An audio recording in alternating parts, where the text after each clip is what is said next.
أعوذ بالله من الشيطان الرجيم.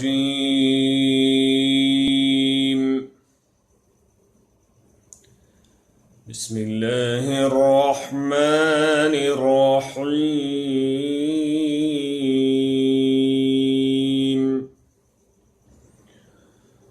ألف لام ميم را تلك آيات الكتاب والذي أنزل إليك من ربك الحق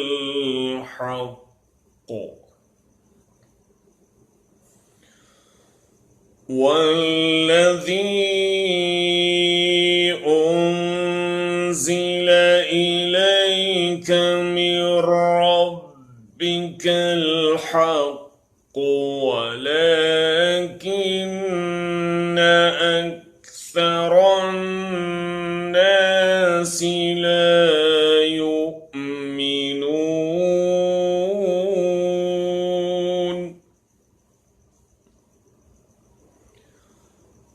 الله الذي رفع السماوات بغير عمد ترونها ثم استوى على العرش وسخر الشمس والقمر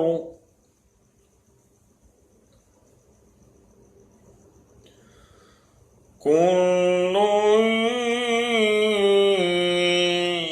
يجري لأجل مسمى يدبر الأمر يفصل الآيات لعلكم بلقاء ربكم توقنون.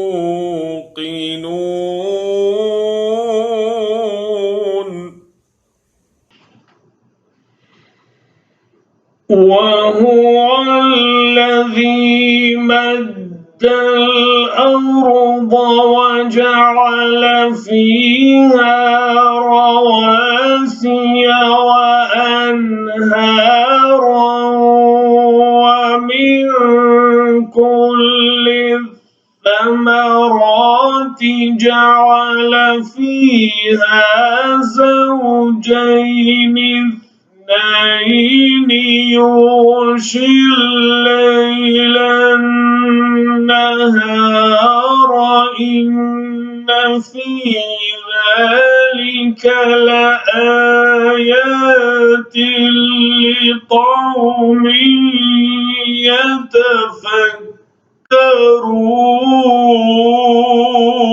يتفكرون. إن في ذلك لآيات لقوم يتفكرون. وفي الأرض قطع متجاورات وجنات من أعناب وزرع ونخيل صنوان وغير صنوان يسقى بماء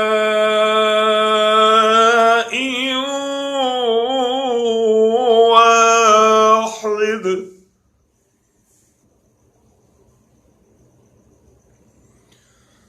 ونفضل بعضها على بعض في الأكل إن في ذلك لآيات لقوم يعقلون.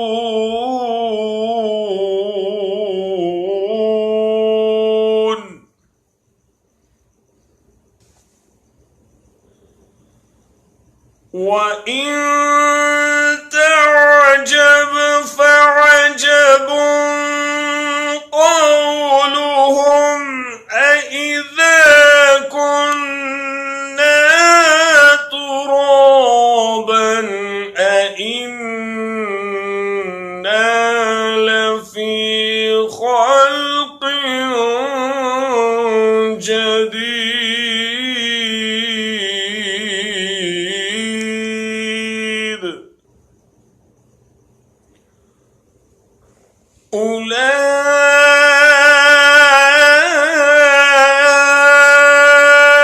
أولئك الذين كفروا بربهم وأولئك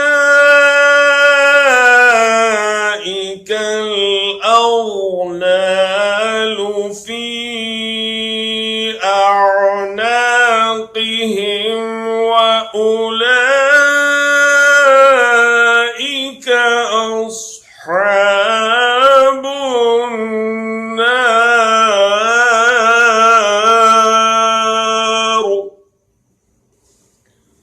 هم فيها خالدون.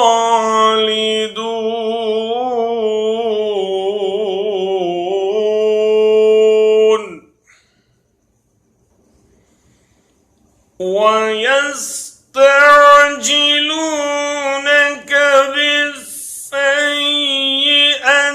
قبل الحسنة وقد خلت من قبلهم المثلات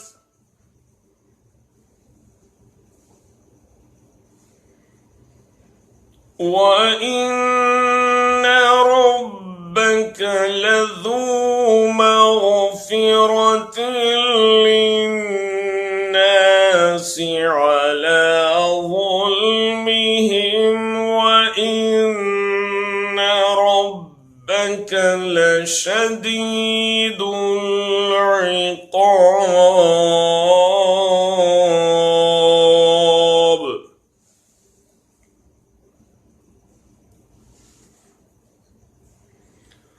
ويقول الذين كفروا لولا أنزل عليه آية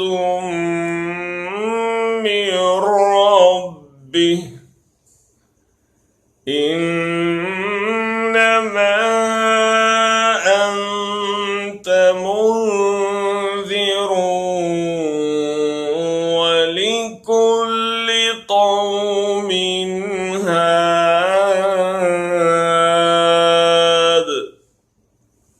صدق الله العظيم. بسم الله الرحمن الرحیم. الف لام میم را. یہ کتاب الہی کی آیات ہیں اور جو کچھ تمہارے رب کی طرف سے تم پر نازل کیا گیا ہے وہ عین حق ہے، مگر تمہاری قوم کے اکثر لوگ مان نہیں رہے ہیں۔ وہ اللہ ہی ہے جس نے آسمانوں کو ایسے سہاروں کے بغیر قائم کیا جو تم کو نظر آتے ہوں، پھر وہ اپنے تخت سلطنت پر جلوہ فرما ہوا اور اس نے آفتاب و مہتاب کو ایک قانون کا پابند بنایا۔ اس سارے نظام کی ہر چیز ایک وقت مقرر تک کے لیے چل رہی ہے اور اللہ ہی اس سارے کام کی تدبیر فرما رہا ہے۔ وہ نشانیاں کھول کھول کر بیان کرتا ہے، شاید کہ تم اپنے رب کی ملاقات کا یقین کرو۔ اور وہی ہے جس نے یہ زمین پھیلا رکھی ہے، اس میں پہاڑوں کے کھونٹے گاڑ رکھے ہیں، اور دریا بہا دیے ہیں، اسی نے ہر طرح کے پھلوں کے جوڑے پیدا کیے ہیں، اور وہی دن پر رات طاری کرتا ہے۔ ساری چیزوں میں بڑی نشانیاں ہیں ان لوگوں کے لیے جو غور و فکر سے کام لیتے ہیں۔ اور دیکھو، زمین میں الگ الگ خطے پائے جاتے ہیں جو ایک دوسرے سے متصل واقع ہیں۔ انگور کے باغ ہیں، کھیتیاں ہیں، کھجور کے درخت ہیں، جن میں سے کچھ اکھیرے ہیں اور کچھ دوہرے ہیں۔ سب کو ایک ہی پانی سیراب کرتا ہے، مگر مزے میں ہم کسی کو بہتر بنا دیتے ہیں اور کسی کو کم تر۔ ان سب چیزوں میں بہت سی نشانیاں ہیں ان لوگوں کے لیے جو عقل سے کام لیتے ہیں۔ اب اگر تمہیں تعجب کرنا ہے تو تعجب کے قابل لوگوں کا یہ قول ہے کہ جب ہم مر کر مٹی ہو جائیں گے تو کیا ہم نئے سرے سے پیدا کیے جائیں گے؟ یہ وہ لوگ ہیں جنہوں نے اپنے رب کے ساتھ کفر کیا ہے۔ یہ وہ لوگ ہیں جن کی گردنوں میں طوق پڑے ہوئے ہیں، یہ جہنمی ہیں اور جہنم میں ہمیشہ رہیں گے۔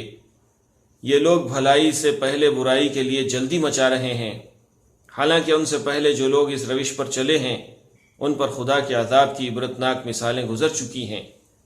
حقیقت یہ ہے کہ تیرا رب لوگوں کی زیادتیوں کے باوجود ان کے ساتھ چشم پوشی سے کام لیتا ہے، اور یہ بھی حقیقت ہے کہ تیرا رب سخت سزا دینے والا ہے۔